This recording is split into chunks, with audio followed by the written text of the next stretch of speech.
या कुक्षि विवरे कृत्वा स्वयं रक्षति सर्वतः नमामि जननीं देवीं परां प्रकृतिरूपिणीं कृच्छ्रेण महता देव्या धारितोऽहं यदोदरे तत्प्रसादात् जगद्दृष्टं मातुर्नित्यं नमोऽस्तु ते पृथिव्या यानि तीर्थानि सागरादीनि सर्वतः वसन्ति यत्र तां नौमि मातरं भूतिहेतवे మాతృదేవో భవ.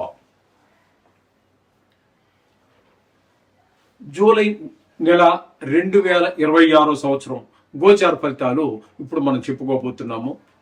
నోటికి ఏదొస్తే అది చెప్పటం ఉండదండి మా దగ్గర. ఏదో లక్షలు వస్తాయి, కోట్లు వస్తాయి, నాది గ్యారంటీ, రాసి పెట్టుకోండి, బల్ల బుద్ధి చెప్తున్నాను, ఇట్లాంటి మాటలు ఏమీ ఉండవండి. శాస్త్రం ఎంతవరకు చెప్పిందో అంతవరకే. మిమ్మల్ని సంతోషపెట్టడం కోసం ఏదో ఒక స్త్రీ మీ జీవితంలో ప్రవేశిస్తుంది, ఇట్లాంటివి ఏమి ఉండవండి. శాస్త్రం అంటే శాస్త్రమే. దానికోసమే మేము ఛానల్ ఓపెన్ చేసింది కూడా. కాబట్టి మీరు సశాస్త్రీయమైనటువంటి ఫలితాలు తెలుసుకోవాలనుకుంటే మా ఛానల్ని మీరు సబ్స్క్రైబ్ చేసుకోండి. మకర రాశి వారికి జూలై నెల 2026 సంవత్సరంలో గోచార ఫలితాలు ఏ విధంగా ఉంటాయో సశాస్త్రీయ పద్ధతిలో తీసుకునే ప్రయత్నం చేద్దాము. ఈ మకర రాశి వారికి ద్వితీయ స్థానంలో రాహుగ్రహ సంచారం జరుగుతోంది. దీని ద్వారా ధనానికి ఇబ్బంది పడవలసినటువంటి పరిస్థితి ఉంటుంది. మాటలో కఠినత్వం పెరుగుతుంది. కుటుంబంలో వారికి కొంచెం ఇబ్బందికరమైన పరిస్థితులు ఉంటాయి. నేత్ర వ్యాధులు అంటే కంటికి సంబంధించినటువంటి వ్యాధులు ఎవరికైతే ఉన్నాయో ఆ బాధ కొంచెం ఎక్కువ అయ్యేటటువంటి అవకాశం కూడా ఈ రాహు వల్ల కలుగుతోంది. ఇకపోతే తృతీయ స్థానంలో శనిగ్రహ సంచారం జరుగుతుంది. తృతీయ స్థానంలో శనిగ్రహం సంచారం అత్యంత శుభప్రదమైనటువంటి ఫలితాలు ఇస్తుంది. అంచేత అందరి సహాయ సహకారాలు ఉద్యోగ స్థలంలో కావచ్చు, ఇంటి చుట్టుపక్కల కావచ్చు, వ్యాపార స్థలం కావచ్చు, వ్యవసాయ స్థలం ఎక్కడ ఉన్నప్పటికీ కూడా అందరి యొక్క సహాయ సహకారాలు అందడం ద్వారా మనం మరొక అడుగు ముందుకు వేయడానికి చాలా ఆనందంగా వేయగలుగుతాం. ఈ విధమైనటువంటి పరిస్థితి అంతా శని భగవానుడు వల్ల కలుగుతూ ఉంటుంది. ఇకపోతే పంచమ స్థానంలో కుజుని యొక్క సంచారం అంటే వృషభ రాశిలో సంచారం చేస్తున్నారు ఆయన, పంచమ స్థానం. కాబట్టి ఇది మన సంతానం మీద దుష్ప్రభావం చూపిస్తుంది. మరి చిన్న క్లాసులు చదువుకునేటటువంటి వాళ్ళు అట్లా ఉన్నట్టయితే వాళ్ళకి చదువు మీద శ్రద్ధ తగ్గటం, ఆటల మీద పెరగటం. ఒక వయసు వచ్చిన పిల్లలు అంటే ఇంటర్మీడియట్ 10th ఈ వయసులో ఉన్న పిల్లలు కొంచెం చెడు అలవాట్లకి అంటే దుష్ట స్నేహాలకు అలవాటు పడేటువంటి పరిస్థితులు కూడా ఉంటాయి. కాబట్టి వారి మీద ఒక కన్ను వేసి ఉంచండి. ఇకపోతే రవి యొక్క సంచారం తీసుకున్నట్టయితే 6-7 స్థానాల్లో సంచారం చేస్తున్నాడు. 6వ స్థానంలో 16వ తారీఖు వరకు, 7వ స్థానంలో ఒక మిగతా రోజులు నెలాఖరు వరకు సంచారం చేస్తున్నారు. ఈ 6వ స్థానంలో మాత్రం మనకి చాలా చక్కటి ఫలితాలు ఇస్తారు. ఆరోగ్యం బాగుంటుంది. అప్పులు కావాలంటే అప్పు ఏమైనా ఉన్నట్టయితే తీర్చేయగలుగుతాము. అలాగే శత్రువులు కూడా మిత్రులుగా మారుతారు. అలాగే ఏదైనా మనకి ఇంతవరకు చెడ్డ పేరు కూడా పోయేటువంటి అవకాశం ఉంటుంది, మంచి పేరు వచ్చే అవకాశం ఉంటుంది. ఈ విధంగా 6వ స్థానంలో మంచి ఫలితాలు ఇస్తే 7వ స్థానంలో నెలాఖరు వరకు ఉంటారు కదా, 17వ తారీఖు నుంచి అక్కడ మాత్రం భార్యాభర్తల మధ్యన కొంచెం అలాగే జాయింట్ వ్యాపారస్తుల మధ్యన భేదాభిప్రాయాలు పడచూపేటువంటి అవకాశం ఉంది. ఇక బుధుడు తీసుకున్నట్టయితే 6వ స్థానంలో ఒక 11 రోజుల పాటు 2 విడతలుగా, తదుపరి మిగతా రోజులన్నీ కూడా 7వ స్థానమైనటువంటి 7వ స్థానంలో సంచారం చేస్తూ ఉన్నారు బుధుడు. 7వ స్థానంలో 6, 7 స్థానాలు 2 స్థానాల్లోనూ కూడా బుధుడు అనుకూలమైన ఫలితాలు ఇస్తారు.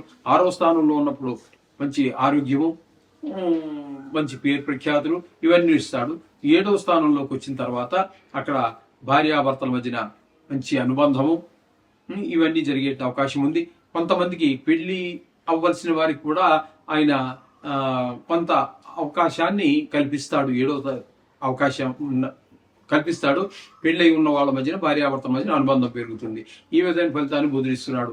కాకపోతే 7వ స్థానంలో శుక్రగ్రహ సంచారం 4 రోజుల పాటు 7వ స్థానంలోను, తదుపరి 8వ స్థానంలో పూర్తి నెలాఖరు వరకు సంచారం చేస్తున్నారు. ఈ శుక్రుడు 7వ స్థానంలో ఉన్నప్పుడు అనుకూలమైన ఫలితాలు ఉండవు, భార్యాభర్తల మధ్యన విభేదాలు ఉంటాయి. ఇక 8వ స్థానంలోకి వచ్చిన తర్వాత మాత్రం ఆయన శుభ ఫలితాలు ఇస్తారు. మన చుట్టాలకి అందరికి బాగుండేటట్టుగా, ఎవరికి హఠాత్తుగా ధన లాభం జరిగేటువంటి అవకాశం ఉంటుంది. ఇప్పటి వరకు మిమ్మల్ని పరాభవం చేసినటువంటి వాళ్ళందరూ కూడా మిమ్మల్ని మెచ్చుకునేటువంటి పరిస్థితి ఉంటుంది. ఈ విధంగా శుక్రుడు 8వ స్థానంలో అనుకూలమైన ఫలితాలు ఇస్తున్నాడు. ఏరు లేకపోయినా గురువుని కనుక తీసుకున్నట్టయితే 7వ స్థానంలో సంచారం చేస్తున్నారు నెలంతా కూడా.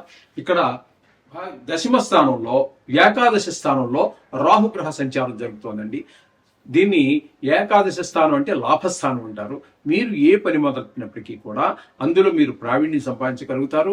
మీకు ధనం, మీరు ఎక్కువ కష్టపడకపోయినప్పటికీ కూడా మీకు ధనం బాగా, అంటే తక్కువ కష్టంతో ఎక్కువ లాభాన్ని పొందగలుగుతారు. అంటే శ్రమకి మించినటువంటి లాభాలన్నీ వస్తూ ఉంటాయి మీరు ఏ పని మొదలు పెట్టినా సరే. అంచేత ఇక్కడ రాహు మీకు అత్యంత అనుకూలంగా ఉన్నాడు. ఇక వ్యయస్థానంలో శని యొక్క సంచారం జరుగుతుంది. శని యొక్క సంచారం ఏ స్థానంలో అంటే ఏలినాటి శని, సాడేసాత్ అంటారు. అంచేత ఈ ఏలినాటి శని అనేది వ్యయ స్థానంలో ఉంది కాబట్టి మీరు ఎంత పిసినారితనంగా ఉన్నా ధనం ఖర్చు అయిపోతూనే ఉంటుంది నీళ్ళలాగా. మీరు ఖర్చు పెట్టకూడదని గట్టి నిర్ణయం తీసుకున్నా సరే తప్పనిసరి పరిస్థితులు వచ్చేస్తూ ఉంటాయి. ఆ విధంగా మీరు ఖర్చు అయిపోతూ ఉంటుంది. అయితే ఇక్కడ ధన వ్యయము, ధన నష్టము. ధన వ్యయం అంటే ఖర్చు పెట్టుకున్నారు, ఏదో సంతోషమో ఒక మంచి పనికో చెడ్డ పనికో ఖర్చు పెట్టుకున్నారు. ధన నష్టం అంటే మనం ఎక్కడో ట్రైన్ ఎక్కినప్పుడు, బస్సు ఎక్కినప్పుడు ఎవడో పర్సు కొట్టేశాడు, లేకపోతే 4 మాయ మాటలు చెప్పి బురుడి కొట్టించి 2-3 లక్షలు కాజేశాడు. ఇట్లాంటివన్నీ దీన్ని ధన నష్టం అంటాం, దీన్ని వ్యయం అన్నాం. అంచేత ధన నష్టము జరిగే అవకాశం ఉన్నది, ధన వ్యయము జరిగేటువంటి అవకాశం ఉన్నది. అలాగే శత్రు భయము, మనోవిచారాలు, ఇట్లాంటివన్నీ కూడా కొంతమందికి కళతర నష్టం కూడా జరిగే అవకాశం మనకి గోచరిస్తుంది. శని యొక్క ప్రభావం చాలా తీవ్రంగానే ఉంటుంది చెప్పుకోవాలి ఈనాటి శనిలో. ఓకే, ఈ విధమైన పరిస్థితి అంతా మొత్తంగా మనకి ఈ మేషరాశి వారికి గోచరిస్తోంది. ప్రతి రాశికి కూడా కొన్ని గ్రహాల అనుకూలత, కొన్ని గ్రహాల ప్రతికూలత ఉండనే ఉంటాయి. కాబట్టి ఇక్కడ ముఖ్యంగా వీరికి చెప్పుకోవాలి అన్నట్టయితే శుక్రుడు పూర్తి అనుకూలంగా ఉన్నాడు, రవి పాక్షికంగా అనుకూలంగా ఉన్నారు, బుధుడు కూడా పాక్షికంగా అనుకూలంగా ఉన్నారు, ఇక రాహు పూర్తి అనుకూలంగానే ఉన్నారు.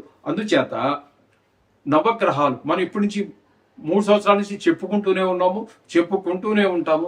చాలా రకాలు ఉన్నాయి. ఏదైనా కూడా ఏ దేవుడైనా తప్పించగలడు. ఈ గ్రహాల యొక్క దుష్ట శక్తుల నుంచి, దుష్ట ప్రభావాన్ని తప్పించగలరు. కానీ చుట్టూ తిరిగి వెళ్ళటం ఎందుకు?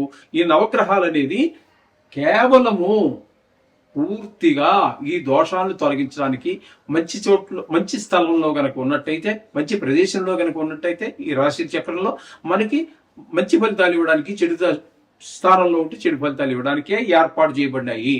కాబట్టి ఈ అందు గురించే నేను పెద్ద కష్టమైనటువంటిది కాదు, మీ నోటికి 3 సంవత్సరాల నుంచి చదువుతుంటే 1.5 నిమిషంలో చదివేచ్చేవాడిని, లేదా 2 నిమిషాల టైం. ఈ టైంలో ఈ నవగ్రహాల యొక్క ఇది చేసుకోండి, చక్కగా మీకు ఆ దోషాలన్నీ పోతాయి, సర్వశుభాలు కలుగుతాయి. శుభం భూయా. వివాహం కుదరటం కానీ, వివాహం అయిపోయి ఉన్నట్టయితే, లేదా వివాహం జరగటం కానీ, వివాహం అయిపోయి ఉన్నట్టయితే భార్యాభర్తల మధ్యన అనుకూలత, ఇవన్నీ కూడా 7వ స్థానంలో ఉన్నటువంటి గురు సంచారం వల్ల కలుగుతూ ఉంటాయి. ఈ విధమైన ఫలితాలని గురువు ఇస్తున్నాడు. ఇక 8వ స్థానంలో కేతుగ్రహ సంచారం ఉందండి.